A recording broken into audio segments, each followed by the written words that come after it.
Hello, hello. I am back to continue with our very important subject of the importance of doing back tracings on your horse. And this is going to kind of follow along with the first video and write-up I did regarding the importance of tracing and palpating, because this is all going somewhere, you guys, so I hope you're following along to some degree. But we need to be able to palpate and find the different landmarks that help us determine saddle fit and that help tell us where to trace to find the right musculature. And there are studies that are done, and I'll get into that, I'll link that information, that are using T10 as a place to take measurements, okay? So I think it's really important that we know how to find these anatomical landmarks on our horse. I think it's really important. So as long as you're doing tracings, you might as well make sure you're doing them correctly, right? Okay, so I'm going to flip this around.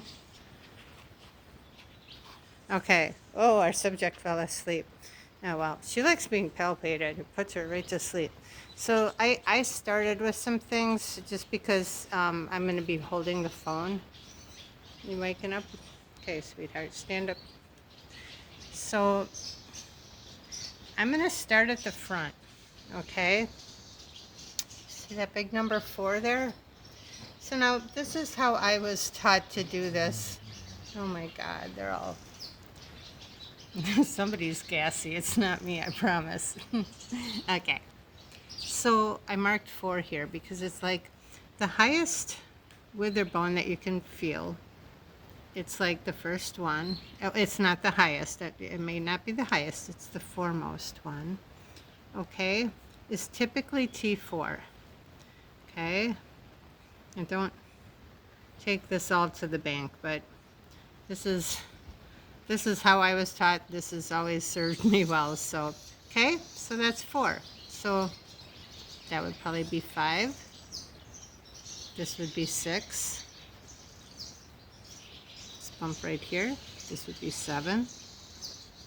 And then this would be 8.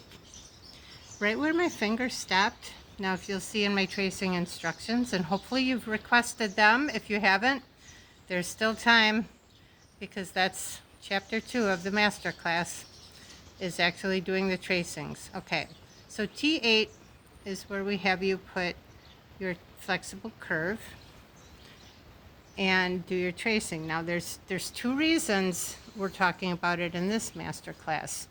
Okay, so you'll also notice, and you may have heard, that 2-3 fingers behind the scapula is where you put your flexible curve, right? Have you guys heard that?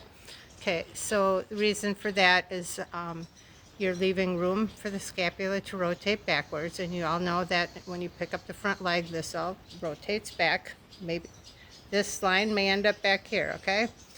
And this is where your tree points want to rest behind, at or behind, depending on the type of saddle you have. Okay, so that is the count for that, and that's how we end up at T8. Okay, I'll be back with the rest of this.